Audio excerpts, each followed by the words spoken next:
Okay, now you'll be absolutely fascinated to find out the following information, which I've researched in my favorite book, this book, the Big 7 book, which is part of my exercise program, by the way. Just picking this book up just helps your upper body strength every week. It's that heavy.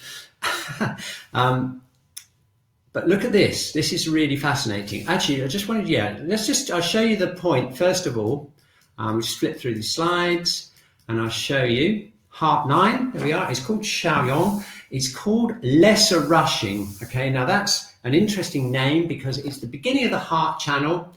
The heart channel is the lesser yin. It's kind of a little stream that goes down here, not a great big gushing thing like the kiddie channel. You know, it's kind of like a little trickly stream, but it rushes out of a spring. The idea is it's like a spring that rushes out, and that point has a very strong action because obviously if you press it and stimulate that rushing, it will get energy down the channel. It's used to revive consciousness. If you've got an unconscious person, apart from doing all the CPR and all the first aid stuff, they actually in some books recommend you bite it. So that might be an unpopular choice. Paramedic, come along and find you're hanging on to someone's finger, bite them. But you can definitely press it if the person feels kind of woozy and stuff like that.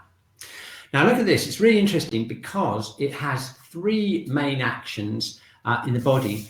It revives consciousness, it clears heat, and basically what does it clears heat from the head. So if you've got tired eyes, it can also affect the tongue and the throat, and that's because the fire element is associated with speaking. But it's mainly the eyes. The Shen, which is the spirit of the eyes, is supposed to emanate from the eyes there. And I noticed that quite a lot of you did feel it in the head area, which is kind of maybe not what you're expecting. And then, of course, the main action of it is it regulates the heart and calms the spirit. And we've got 37% of you voting for that, which is not surprising. That's the main action of it. But those of you who felt it in your abdomen, this is why. I'll show you Pete Zeman's book. I hope you can see this. I'm going to bring it as close as I can. This shows the internal pathways. If I can get it to focus, there we go. The internal pathways of the heart channel. So what happens is it goes up into the heart. There's a branch that goes up into the eyes that's used for eyes. And there's also a lesser known branch which goes downwards. Can you see that? It goes down into the small intestine. And that's, if you felt it in the abdomen, then that's what you would have felt, that descending channel. Fascinating, isn't it? Now, I actually got a couple of areas. It was mainly my eyes. And that just depends. Where you felt it will depend on where you need it the most. So if you've done a lot of work with your eyes, maybe on the computer, stuff like that, and you need some heat out of your head, we all need that from time to time, then you would have felt it more there. If you're feeling a bit more stressed and a bit more maybe heart, blocked and things like that, you would have felt it more there. And if you've got more digestive issues, you would have felt it more in the abdomen. Okay, fantastic. Thank you so much for taking part in our little experiment. Love doing this kind of thing. So let's get back to the exercises and work on the upper burner, and then we better clear those yang channels before we end the class. So let's,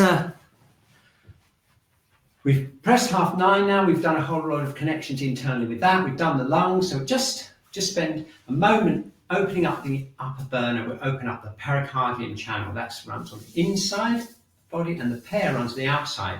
Now you can see the similarity. You've got the front, backs, inside and outside, front, back, inside and outside.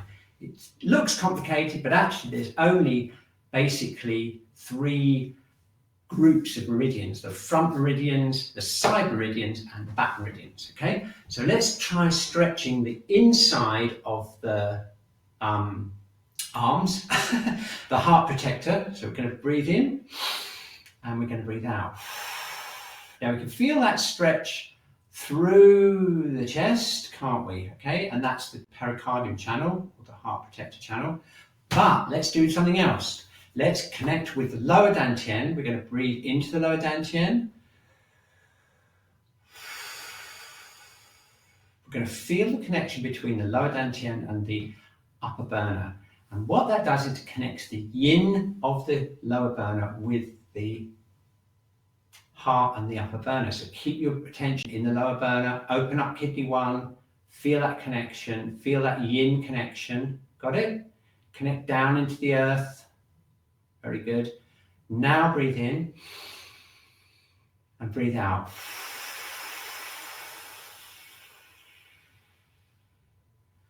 Doesn't that feel calmer?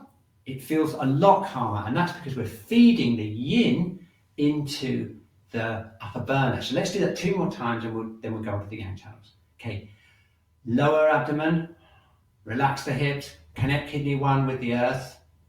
Got it? Breathing in. Slow exhalation, focusing the breath on the lower dantian. Excellent. Okay, breathing in.